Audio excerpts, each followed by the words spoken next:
ಇವತ್ತು ಪತ್ರಿಕಾಗೋಷ್ಠಿ ಕರೆದಿರುವಂತ ಉದ್ದೇಶ,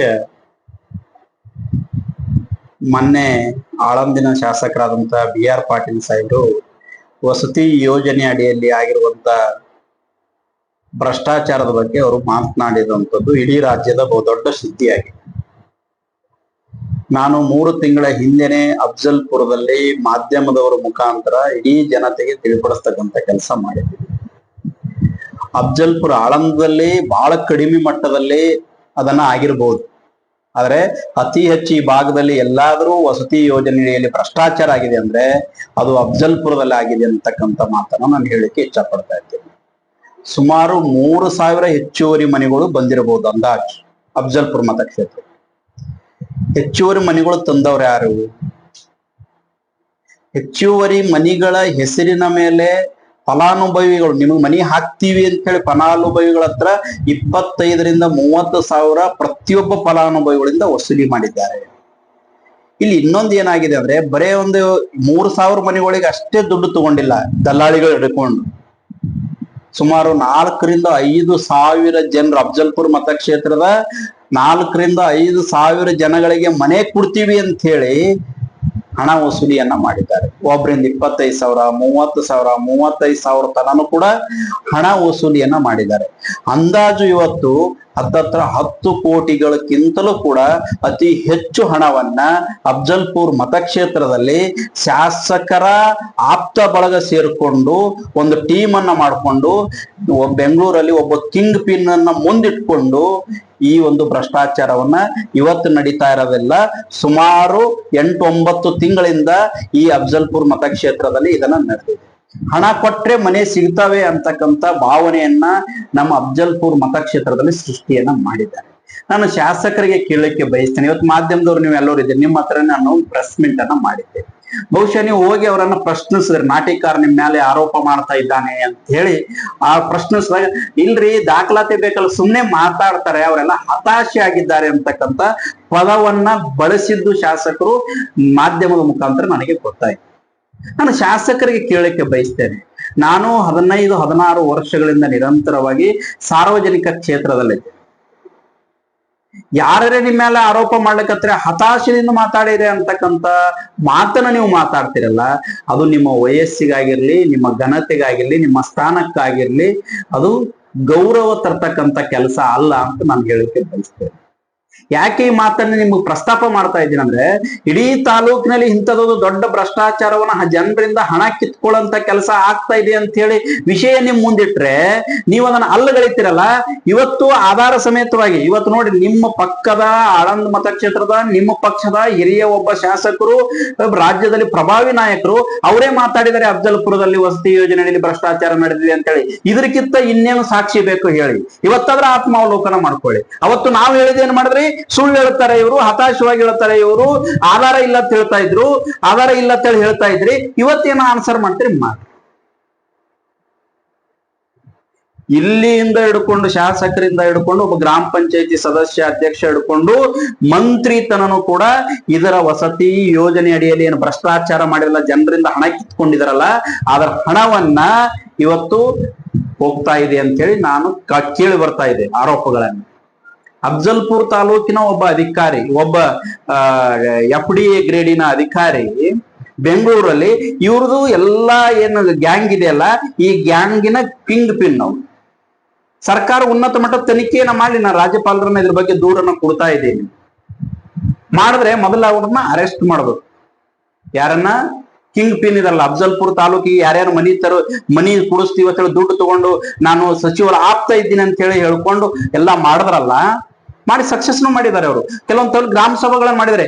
ಗ್ರಾಮ ಸಭೆಗಳು ಹೆಂಗಾಗಿವೆ ಅಂದ್ರೆ, ಇಒ ಅವರಿಗೆ, ಜಿಲ್ಲಾ ಪಂಚಾಯತಿ ಮುಖ್ಯ ಕಾರ್ಯನಿರ್ವಾಹಕ CO ಅವರಿಗೆ ನಾನು ಲೆಟರ್ ಅನ್ನ ಕೊಟ್ಟಿದ್ದೀನಿ, MD ಅವರಿಗೆ ಲೆಟರ್ ಕೊಟ್ಟಿದ್ದೀನಿ, ಈ ತರ ಭ್ರಷ್ಟಾಚಾರ ನಡೀತಾ ಇದೆ, ಇವತ್ತು ನೀವು ಸರಿಯಾಗಿ ಮಾಡಿ ಗ್ರಾಮ ಸಭಾವನ್ನ ಪಾರದರ್ಶಕತೆಯಿಂದ ಮಾಡ್ರಿ ಅಂತ ಕೇಳಿದ್ರೆ ಇವತ್ತಿಗೂ ಕೂಡ ಇಒ ಆಗಿರ್ಲಿ, CO ಆಗಿರ್ಲಿ, ಅವ್ರು ಯಾರು ಕೂಡ ಪ್ರಾಮಾಣಿಕವಾಗಿ ಮಾಡ್ಲಿಲ್ಲ. ಮಾಡೋದು, ಎತ್ಕೊಳ್ಳೋದು, ತಿನ್ನೋದು, ಹಾಕೋದು, ಹೋಗ್ಬಿಡೋದು. ಒಂದಿಷ್ಟು ಜನ ಕಾಂಟ್ರಾಕ್ಟರ್ಗಳಿಗೆ ಇಟ್ಕೊಂಡಿರಿ, ಅವ್ರಿಗೆ ಇಷ್ಟು ಮೈಸೋದು, ನೀವಿಟ್ಟು ಮೈಯೋದು, ಹೋಗ್ಬಿಡೋದು. ಈ ಪರಿಸ್ಥಿತಿ ಏನ್ ನಡೀತಾ ಇದೆ. ವಸತಿ ಯೋಜನೆ ಅಡಿಯಲ್ಲಿ ಇವತ್ತು BR ಪಾಟೀಲ್ ಸಾಹೇಬ್ರು ವಸತಿ ಯೋಜನೆ ಅಡಿಯಲ್ಲಿ ಏನ್ ಮಾಡಿದಾರಲ್ಲ ಆರೋಪ, ಅದು 100% ಸತ್ಯ. ಪಕ್ಷ ಅವಧಿಯಲ್ಲಿ ಸತ್ಯ ಮಾತಾಡುವಂಥದ್ದು, ಎಲ್ಲಿ ಅನ್ಯಾಯ ಆಗ್ತದೆ ಅಲ್ಲಿ ಮಾತಾಡತಕ್ಕಂತ ಕೆಲಸವನ್ನ BR ಪಾಟೀಲ್ ಸಾಹೇಬ್ರು ಮಾತಾಡಿದಾರಲ್ಲ, ಅವ್ರಿಗೆ ನಾನು ಸ್ವಾಗತವನ್ನ ಮಾಡ್ತಾ ಇದ್ದೀನಿ ಈ ಸಂದರ್ಭದಲ್ಲಿ. ಇದು ಅಫ್ಜಲ್ಪುರ್ ಮತಕ್ಷೇತ್ರದ ಜನತೆಗೆ ಅನ್ಯಾಯ ಆಗಿದೆ ಅಲ್ಲ, ಬಡವರಿಗೆ ಇವತ್ತು ಮನೆ ವಂಚನೆ ಮಾಡಿ ದುಡ್ಡು ಯಾರು ಕೊಟ್ಟಿದಾರ ಅವರಿಗೂ ಮನಿ ಕೊಡತಕ್ಕಂತ ಕೆಲಸ ಮಾಡ್ತಾ ಇದೀರಲ್ಲ, ಅದ್ರ ಜೊತೆಗೆ ಸುಮ್ಮನೆಯಲ್ಲಿ ಮನಿ ಕೊಟ್ಟಿರಿ 30 ಸಾವಿರ ರೂಪಾಯಿ. ಇನ್ನೊಂದು ಮಾತನ್ನು ಕೇಳಕ್ಕೆ ಬಯಸ್ತೀನಿ, ಇಷ್ಟ ದಿನ ಆಯ್ತು ದುಡ್ಡು ತಗೊಂಡು 7-8 ತಿಂಗಳಾಯ್ತು, ಮನಿ ಅಪ್ರೂವಲ್ ಆದೋ ಏನು? ಯಾಕೆ ಮನಿಗಳು ಅಪ್ರೂವಲ್ ಆಗ್ಲಿಲ್ಲ? ಅವ್ರ ದುಡ್ಡು ಸುಮ್ಕೂತಿ ಎಷ್ಟ್ ದಿನ ಸುಮ್ಕುಂದ್ರಬೇಕು? ಅವ್ರು ದುಡ್ಡು ತಗೊಂಡಿರಿ, ಮನಿಯರೇ ಕೊಟ್ಟು ಅವ್ರಿಗೆ ಮನಿಯರೇ ಕಟ್ಟಿಷ್ಟು ಕೂತಕ್ಕಂತ ಕೆಲಸ ಆಗ್ಬೇಕಾಗಿತ್ತಲ್ಲ, ಇವತ್ತಿಗೂ ಆಗಿಲ್ಲ. ಇನ್ನ ವರ್ಕ್ ಕಾರ್ಡ್ನು ಇಶ್ಯೂ ಇಲ್ಲ, ಅಪ್ರೂವಲ್ನೂ ಇಲ್ಲ. ರೊಕ್ಕ ತಗೊಂಡಿರಿ, ಆರಾಮ್ ಮಜಾ ನೋಡೋದು ನಿಮ್ದೆಲ್ಲವ್ರದ್ದು. ಹೀಗಾಗಿ ಇದನ್ನ ಭ್ರಷ್ಟಾಚಾರವನ್ನು ವಸತಿ ಯೋಜನೆ ಮನಿ ಹೆಸರ ಮೇಲೆ ಹಣ ವಸೂಲಿ ಆಗಿದೆಯಲ್ಲ, ಮತ್ತು ಅಕ್ರಮವಾಗಿ ಮನಿ ಹಂಚ್ತಕ್ಕಂತ ಮತ್ತು ಪಾರದರ್ಶಕತೆ ಇಲ್ಲದೆ ಏನ್ ಗ್ರಾಮ ಸಭೆಗಳು ನಡೆದವಲ್ಲ, ಅದೆಲ್ಲವನ್ನ ನಿಲ್ಲಿಸಿ ಅದನ್ನ ಸರಿಯಾದ ರೀತಿಯಿಂದ ಹಂಚಿಕೆ ಆಗ್ತಕ್ಕಂತ, ಒಂದು ಪಂಚಾಯತಿಗೆ ನ್ಯಾಯ, ಇನ್ನೊಂದು ಪಂಚಾಯತಿಗೆ ಅನ್ಯಾಯ ಮಾಡ್ತಕ್ಕಂತ ಕೆಲಸ ಆಗ್ಬಾರ್ದು. ಇಡೀ ಕ್ಷೇತ್ರದ ಅಭಿವೃದ್ಧಿಗೆ ಶಾಸಕರು ಒಳ್ಳೆ ರೀತಿಯಿಂದ ಕೆಲಸ ಮಾಡ್ಲಿ ಅಂತೇಳಿ ನಾನು ಅವ್ರ ಹತ್ರ ಮನವಿಯನ್ನ ಮಾಡ್ಕೊಳ್ತಾ ಇದ್ದೀನಿ ಅಂತಕ್ಕಂತ ಮಾತನ್ನ ಹೇಳಿ, ನ್ಯಾಯದ ಪರವಾಗಿ ಸತ್ಯದ ಪರವಾಗಿ ಧ್ವನಿ ಹತ್ತಲಿಕ್ಕೆ ನಮ್ ಕೆಲಸ, ನಮ್ ಡ್ಯೂಟಿ ನಾವು ಮಾಡ್ತಾ ಇದ್ದೀವಿ. ನೋಡೋಣ ಏನಾಗ್ತದೆ. ಒಂದ್ಸಾರಿ ಕಾಲಚಕ್ರ ಇರ್ತದೆ, ಅತಿ ಆಯ್ತು ಅಂದ್ರೆ ಅಮೃತನ ವಿಷ ಆಗ್ತದೆ. ನಡಿ ನೋಡ ಮೇಸ್ತ ನಡೀತಿ. ಎಷ್ಟು ಗಪ್ಪು ಕುಂದಿರ್ತಾರೆ, ಎಷ್ಟು ಚರ್ಮ ದಪ್ಪಾಗ್ಯದ. ಅಧಿಕಾರದ ರೊಕ್ಕದ ಮದ, ಅಧಿಕಾರದ ಮದ, ಆಡಳಿತ ಪಕ್ಷ ಎಲ್ಲ ಅದಾವ್ರು. ಎಸ್ಕಟ್ ಹಚ್ಕೊಂಡು ಹೋಗ್ತಾರೆ ಶಾಸಕ ಕಾನೂನು ಬಾಹಿರ. ಅವ್ರ ಮಗ ಹೋಗಿ ರೆಬ್ಬಿನ ಕಟ್ ಮಾಡ್ತಾರೆ, ಮನೆ ಹುಡುಗ ಮಾಡಿದ್ರೆ ಒಟ್ಟು ಮಾಡೋದ್ ಕಾನೂನು ಬಾಹಿರೇ. ಅವ್ರು ಅಲ್ಲಿ ಹೋಗಿ ರೋಡ್ ಬಂದಿಡ್ತಾರೆ, ಹೈವೇ ರೋಡ್ 1 ತಿಂಗಳು ಡೆವಲಪ್ಮೆಂಟ್ ಆಗ್ಬೇಕ, ಬಂದಿಡ್ಬೇಕ. ಯಾಕೆ ಬಂದಿಟ್ರಿ? ಕಳಪೆ ಆಗೈತಾ? ಕಳಪೆ ಆದ್ರೆ ಹೇಳ್ಬೇಕು ಜನರ ಮುಂದೆ.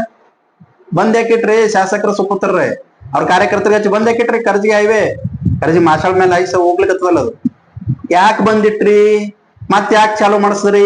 ಏನ್ ಸರ್ ವಿಷಯ ಏನದು? ಯಾಕೇನ್ ಅದೇ ಹೇಳ್ಕತ್ತೀನಿ, ನಿಮ್ ಮುಂದೆ ಹೇಳ್ಕತ್ತೀನಿ, ಜನರಿಗೆ ಗೊತ್ತಾಗಲಿ. ಬಂದ್ ಯಾಕಿಟ್ರಿ, ಚಾಲು ಯಾಕೆ ಮಾಡ್ಸರಿ? ನಿಮ್ಗೆ ಗೊತ್ತಾಗಿರ್ಬೇಕಲ್ಲ. ಅದೇ ಅವ್ರ ಹಿತಾಸಕ್ತಿ ಏನೋ ತಿಳ್ಕೊಬೇಕಾಗಿದೆ. ಅಧಿಕಾರಿ ಅಂತ ಹೇಳ್ತಾ ಇದ್ದೀನಿ, ಅವ್ರ ಹೆಸರನ್ನು ಪ್ರಸ್ತಾಪ ಮಾಡಬಹುದು.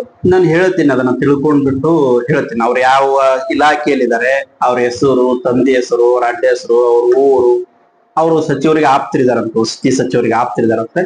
ದೂರ 8 ದಿನದಲ್ಲಿ ದೂರ ಕೊಡ್ತೀನಲ್ಲ ರಾಜ್ಯಪಾಲರಿಗೆ, ಅವ್ರ ಹೆಸರು ಹಾಕಿ ಕೂಡ ಕೊಡ್ತೀನಿ. ಈಗ ಶಾಸಕರ ಅಂತ ನೀವೇನ್ ಆರೋಪ ಮಾಡ್ತಾ ಇದ್ದೀರ, ನಾವು ಅವ್ರನ್ನ ಕೇಳಿವಿ. ಅವ್ರು ಏನ್ ಹೇಳ್ತಾರ ಅಂದ್ರೆ ದಾಖಲೆ ತೊಗೊಂಬರಿ ಅಂತಾರ, ನಾವು ಬೈರಾಗ ನಾವು ಬರ್ತೀವಿ, ದಾಖಲೆಗಳು ತೊಗೊಂಬರಿ ಅಂತ ಹಿಂಗೆ. ಇದಕ್ಕಿಂತ ದೊಡ್ಡ ದಾಖಲೆ ಏನ್ ಬೇಕು? BR ಪಾಟೀಲ್ ಸಾಹೇಬ್ರು ಹೇಳ್ಯಾರಲ್ಲ, ಅಫ್ಜಲ್ಪುರದಾಗೂ ನಡೆದೋಗ್ರಿ, ಅವ್ರು ಗೊತ್ತಿಲ್ಲಾರ್ದ ಹೇಳ್ತಾರೆ. ಒಬ್ಬ ಪ್ರಬುದ್ಧ ರಾಜಕಾರಣಿ BR ಪಾಟೀಲ್ ಸಾಹೇಬ್, ಇವ್ರು ಕಳ್ತನ ಮಾಡೋದಕ್ಕೆಲ್ಲ ಏನ್ ಸೀಲ್ ಹೊಡೋದು, ಸಿಕ್ಕ ಹಾಕಿ ಸ್ಟ್ಯಾಂಪ್ ಕೊಡ್ತಾರೆ ಏನ್ರಿ? ಯಾರ್ರಿ ಭ್ರಷ್ಟಾಚಾರ ಆರೋಪ? ನಿಮ್ಮ ಮನೆಗೆ ಸ್ಪಂದಿಸದೇ ಇದ್ದರೆ ಏನ್ ಮಾಡ್ತಾರೆ? ನಾನ್ ರಾಜ್ಯಪಾಲರಿಗೆ ಕೇಳ್ತೇವೆ, ಈ ಹೋರಾಟ ಆ ಹಣವನ್ನ ಆ ಫಲಾನುಭವಿಗಳಿಗೆ ಸಿಗುತ್ತಾ ಅಥವಾ ಮನೆ ದುಡ್ಡಿಲ್ಲದೆ ಮನೆ ಸಿಗುತ್ತಾ? ಸರ್ಕಾರದ ಮೇಲೆ ಜವಾಬ್ದಾರಿ ಇರ್ತದೆ. ಉನ್ನತ ಮಟ್ಟದ ಒಂದು ವಿಶೇಷ ತಂಡ ರಚನೆ ಮಾಡಿ ತನಿಖೆ ಮಾಡಿದ್ರೆ ಅದು ಸೂಕ್ತ ಫಲಾನುಭವಿಗಳ ಮನಿ ಹಂಚಿಕೆ ಆದ್ರೆ ಬರಾಬರಿ ಆಗ್ತದೆ. ಯಾರ ಬಲ್ಲಿ ಹಣ ಏಜೆಂಟ್ಗಳ ತರ ಅವ್ರು ಹಣ ವಸೂಲಿ ಮಾಡಿರ್ತಾರೆ, ಅವ್ರು ಬಿಡಲ್ಲ, ಹಣ ಕೊಟ್ಟವ್ರು ಮನಿರೇ ಕೊಡು, ಹಣಾರೇ ಕೊಡುತ್ತಾರ, ವಸೂಲಿ ಮಾಡ್ತಾರ, ಸೀದಾ ಆಗ್ತದೆ. ಈ ಹೋರಾಟ ಅಂತ ಜನರನ್ನ ಎದುರು ತರ್ಬೋದು, ಸರ್ಕಾರಕ್ಕೆ ಯಾವೇ ಇಲ್ಲ ಅಂತ ಹೇಳ್ತದೆ. ನಮ್ಗೆ ಏನ್ ಹೇಳ್ತಾರೆ, ಜನ ಹೇಳ್ತದ ಸೈಲೆಂಟ್ ಆಗ್ತದೆ. ದಾಖಲೆಗಳು ಕೊಡ್ರಿ, ಸಾಕ್ಷಿ ಎವಿಡೆನ್ಸ್, ಕೋರ್ಟ್ ನ್ಯಾಯಾಲಯ ಬಂದಾಗ ಸಾಕ್ಷಿಗಳು ಅಂತವ್ ಏನಾದ್ರು ನಿಮ್ಮಲ್ಲಿ ಅದನ್ನ ತನಿಖೆ ಮಾಡಿದಾಗೆ ಮಾತ್ರ ಹೊರಗೆ ಬರುತ್ತೆ. ಅವ್ರ ಸರ್ಕಾರ ಅವ್ರೇ ಹೇಳಕತ್ತಾರ, ಅವ್ರ ಶಾಸಕರು ಹೇಳಕತ್ತಾರ, ಸುಮ್ನೆ ಅಲ್ಲ ಇದು. ಈಗ ಮೇಲೆ ಗೊತ್ತಾಗ್ತದಲ್ರಿ, 12 ಪಂಚಾಯತಿಗಳು ಕೊಟ್ಟು ಉಳ್ಕಾದ ಕಡೆಗೆ ಯಾಕೆ ಮನಿ ಕೊಡ್ಲಿಲ್ಲ? ಇದೊಂದೇ ಪ್ರಶ್ನೆ. ಬಾಯಿ ಬಿಡಿಸ್ಬೇಕ್ರಿ. ಅದೇ ತನಿಖೆ ಆಗ್ಲಿ ಅಂತ ಹೇಳ್ಕತ್ತೀನಿ ನಾನು, ಭ್ರಷ್ಟಾಚಾರ ಆಗಿದೆ ತನಿಖೆ ಆಗ್ಲಿ ಅಂತ ಹೇಳ್ಕತ್ತೀನಿ ನಾನು. ಪದೇ ಪದೇ ಪ್ರೆಸ್ ಮೀಟ್ ಮಾಡ್ತಾರೆ, ಸತ್ಯಾಂಶವನ್ನು ಹೇಳ್ತೀನಿ ಅಂತಾರೆ, ಆದ್ರೆ ಗಾಳಿಯಲ್ಲಿ ಗುಂಡು ಹೊಡಿತಾರೆ. ಇವನ್ನ ಹೆಸರನ್ನ ಯಾರು ಕೂಡ ಪ್ರಸ್ತಾಪ ಮಾಡಿ. ಇವತ್ತು ನಾನ್ ಗಾಳಿಯಲ್ಲಿ ಗುಂಡು ಹೊಡೆದಿಲ್ರಿ, BR ಪಾಟೀಲ್ ಅವ್ರ ಗಾಳಿಯಲ್ಲಿ ಗುಂಡು ಹೊಡೆದ್ರ? ಈ ಮೂಲಕ ತಾವು ಪ್ರೆಸ್ ಮೀಟ್ ಮಾಡಿದಾಗ ನಾವು ಶಾಸಕರನ್ನು ಕೇಳಿದಾಗ ಕೂಡ ಅದನ್ನೇ ಮಾಡ್ತೇವೆ. ಅದೇ ನಾನು ಇವತ್ತು ಪ್ರಶ್ನೆ ಮಾಡ್ತೇವೆ. ಹೆಸರು ಹೇಳ್ತಾ ಇಲ್ಲ, ಹೆಸರು ಹೇಳಲ್ಲ. ಅವರು ಶಾಸಕರ ಹಿಂಬಾಲಕರು ಶಾಸಕರೇ ನಾನ್ ಕೇಳ್ತೇನೆ. ಈಗ ಶಾಸಕರ ಲೆಟರ್ ಕೊಟ್ಟಿರ್ಲಿ, ಯಾರ್ಯಾರು ಕೊಟ್ಟಿರ್ ಗೊತ್ತಿಲ್ಲ ನಿಮ್ಗೆ? ಅದು ನಮಗೆ ಮನಿ ಬೇಕು ಅಂತ ಕೇಳ್ತಾರ ಕೊಡ್ತೀವಿ ನಾವು. ಮನಿ ಬರ್ಲಿ ಸಾರ್ವಜನಿಕ ಏನೋ ಉದ್ದೇಶಿಸ್ಕೊಂಡು ಕೊಡ್ತೀವಿ.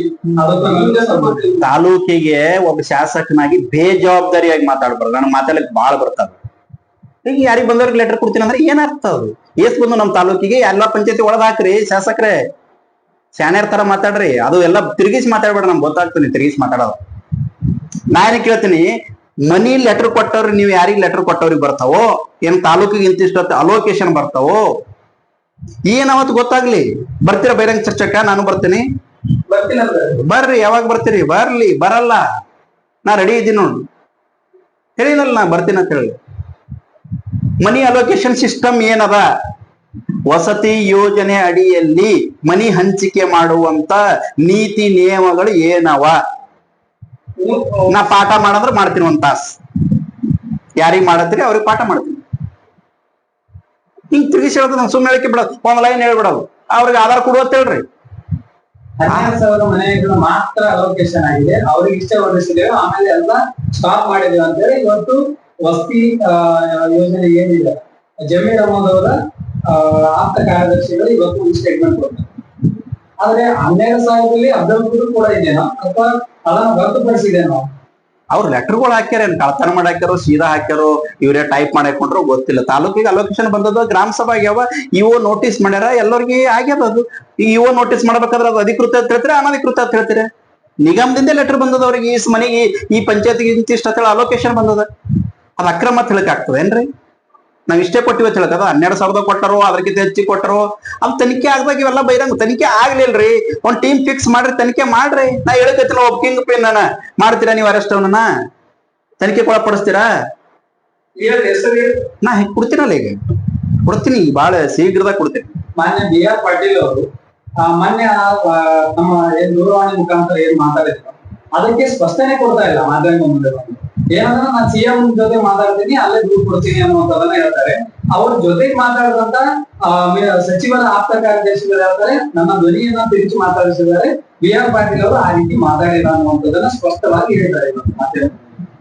ಏನ್ ಇರ್ಬೋದು ಅಂತ ಎಲ್ಲೋ ಒಂದ್ ಕಡೆ BR ಪಾಟೀಲ್ ಅವರ ಧ್ವನಿಯನ್ನ ಕುಡಿಸುವಂತ ನಿಟ್ಟಿನಲ್ಲಿ ಕೆಲಸ ಮಾಡೋದು, ಎಲ್ಲ ಅವ್ರ ಮನವೊಲಿಸೋದು, ಈ ಕರಪ್ಷನ್ಗೆ ಅವರನ್ನು ಕೂಡ ಪಾಲುದಾರನಾಗಿ ಮಾಡ್ಕೊಂಡ್ರು. ಮುಚ್ಕೊಳಕ್ ಏನಾರ ಹೇಳ್ಬೇಕಲ್ಲ ಹೇಳ್ತಾರೆ, ಮುಚ್ಕೊಳಕ ಏನ್ ಹೇಳ್ಬೇಕಾದ್ರೆ ಹೇಳ್ತಾರೆ. ಸತ್ಯ ಗೊತ್ತಿದೆ ತಾಲೂಕಿನ ಜನರಿಗೆ. ನಾ ಮಾತಾಡಬಹುದು ಮಾಧ್ಯಮದವ್ರ ಮುಂದೆ, ತಾಲೂಕಿನ ಜನರಿಗೆ ಸತ್ಯ ಗೊತ್ತದ ಎಷ್ಟಕ್ ಮನಿ ಹಂಚಿಕೆ ಮಾಡ್ಕೊಳಕತ್ತಾರ. ನಿಮ್ಗೂ ಮಾಧ್ಯಮದವ್ರಿಗೆ ಗೊತ್ತದ, ನನಗ ಗೊತ್ತದ, MLA ಅವ್ರಿಗೆ ಗೊತ್ತದ, ಕಿಂಗ್ ಪಿನ್ಗಳು ಹಿಡ್ಕೊಂಡು ಯಾರ್ಯಾರು ವಸೂಲಿ ರೊಕ್ಕ ಮಾಡ್ಯಾರ ಅಂತ ಗೊತ್ತ. ಏನಿದೇನು ಹೊಸ್ತಾಗೇನಿಲ್ಲ, ಆತ್ಮಸಾಕ್ಷಿ ಒಪ್ಪಿ ಮಾತಾಡ್ಬೇಕಲ್ಲ. ನೀವು ಬಹಿರಂಗಪಡಿಸಬಹುದಲ್ಲ ಸರ್? ಈಗ ಭ್ರಷ್ಟಾಚಾರದಲ್ಲಿ ಎಲ್ಲರೂ ಮುಳುಗದಾಗೆ ಮಾಡ್ಬೇಕು ತನಿಖೆ. ಒಂದು ಹೋರಾಟಗಾರರು ಒಂದು ಪತ್ರಿಕೆ ಹೇಳಿಕೆ ಕೊಟ್ಟಾಗ ದೂರ್ ನಾ MD ಅವ್ರಿಗೆ ಸುಖಂತ ಹೋಗಿ ದೂರ್ ಕೊಟ್ಟಿನಿ, ಅದಕ್ಕೆ ರಿಪ್ಲೈ ಬಂದಿಲ್ಲ. CS ಅವ್ರಿಗೆ ದೂರ್ ಕೊಟ್ಟಿನಿ, ರಿಪ್ಲೈ ಬಂದಿಲ್ಲ. ಇಒ ಅವ್ರಿಗೆ ದೂರ್ ಕೊಟ್ಟಿನಿ, ರಿಪ್ಲೈ ಬಂದಿಲ್ಲ. ಮಾಧ್ಯಮದಾಗ ಶಾಸಕ ನೋಡ್ಯಾರ, ಅಟ್ ಗಡಸ್ ಇತ್ತು ಶಾಸಕರಿಗೆ ಪ್ರಾಮಾಣಿಕರಿದ್ರ ಒಂದು ಇನ್ವೆಸ್ಟಿಗೇಷನ್ ಟೀಮ್ ಫಿಕ್ಸ್ ಮಾಡ್ರಿ. ಫೈಲ್ ಕಾನೂನು ತಪ್ಪು ಮಾಡ್ಲಿಕ್ಕತ್ತವ್ರಿ ಶಾಸಕರೇ ತಾಲೂಕ್ನ್ಯಾಗ.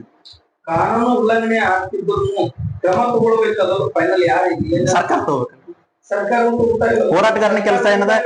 ಎಲ್ಲಿ ತಪ್ಪುಗಳನ್ನ ನಡೆದಾವೆ ಅದು ಜನರ ಮುಂದೆ ಇಡಂತದ್ದು, ಸಂಬಂಧಪಟ್ಟ ಪ್ರಾಧಿಕಾರಕ್ಕೆ, ಸಂಬಂಧಪಟ್ಟ ಆಡಳಿತ ವ್ಯವಸ್ಥೆಗೆ ಗಮನಕ್ಕೆ ತರದೇ ಇದು. ಸ್ಪಂದನೆ ಇಲ್ಲ ನ್ಯಾಯ ಸಿಗದೆ ನಾಟಿಕೆ ಆದವರ ಮುಂದಿನ ನಡೆ ಏನು? ಈಗ ಇದಕ್ಕೂ ಕೂಡ ಏನೋ ಸ್ಪಂದನೆ ಆಗದೆ ಹೋದ್ರೆ ಮುಂದೆ ಏನು? ಈಗ ನಾನು ರಾಜ್ಯಪಾಲರಿಗೆ ದೂರ ಕೊಡ್ತೀನಿ, ನೋಡೋಣ ಮುಂದೆ. ರಾಜ್ಯಪಾಲರು ದೂರ ಕೊಡ್ತೀನಿ, ಅದಕ್ಕೆ ಏನಾಗ್ತದೆ ನೋಡೋಣ. ಇವೆಲ್ಲ ಪೇಪರ್ ಕಟಿಂಗ್ಸು, ಇವರು BR ಪಾಟೀಲ್ ಸಾಹೇಬ್ರು ಮಾತಾಡಿದ್ದು, ಇವೆಲ್ಲ ನಾವು ಪತ್ರಿಕೆ ಹೇಳಿಕೆ ಕೊಟ್ಟಿದ್ದು, ಏನೇನ್ ಎಷ್ಟು ಮನಿ ಬಂದವ, ಇಲ್ಲಿ ತಾರತಮ್ಯ ಯಾಕಾಯ್ತು, ತಾಲೂಕಿನ ವಿಧಾನಸಭಾ ಮತಕ್ಷೇತ್ರ ಎಷ್ಟು ಪಂಚಾಯತಿ, ಇದೇ ಪಂಚಾಯತಿಗೆ ಒಂದು ಪಂಚಾಯತಿಗೆ 50, ಒಂದು ಪಂಚಾಯತಿಗೆ 600 ಯಾಕೆ ಬಂದು, ಹಂಗೆ ಯಾಕೆ ಶಾಸಕರ ಲೆಟರ್ ಕೊಟ್ರು? ಲೆಟರ್ ಇದೆಲ್ಲ ಮೂಲ ಮನುಷ್ಯರೇ ಶಾಸಕ ಆಗ್ತಾರೆ, ಅವರೇ ಹೊಣೆಗಾರರು, ಅವರೇ ಜವಾಬ್ದಾರ. ಯಾಕೆ ಶಾಸಕರ ಲೆಟರ್ ಕೊಟ್ರು? ತನಿಖೆ ಅಲ್ಲಿ ಶಾಸಕರ ಮೇಲೆ. ಅಲ್ಲಿ 600 ಮನಿ ಕೊಡ್ತೀರಿ, ಇಲ್ಲಿ 50 ಕೊಡ್ತೀರಿ, ಏನದು ನಿಮ್ಮ ಹಿತಾಸಕ್ತಿಯಲ್ಲಿ? ಏನದು ನಿಮ್ದು? ಇವರೇ ಇದಕ್ಕೆ ಮೂಲ ಹೊಣೆಗಾರ ಶಾಸಕರೇ ಆಗೋರು. ಅವ್ರಿಗೆ ನಾನು ಹೊಣೆಗಾರರನ್ನ ಮಾಡ್ಬೇಕಾಗ್ತದೆ.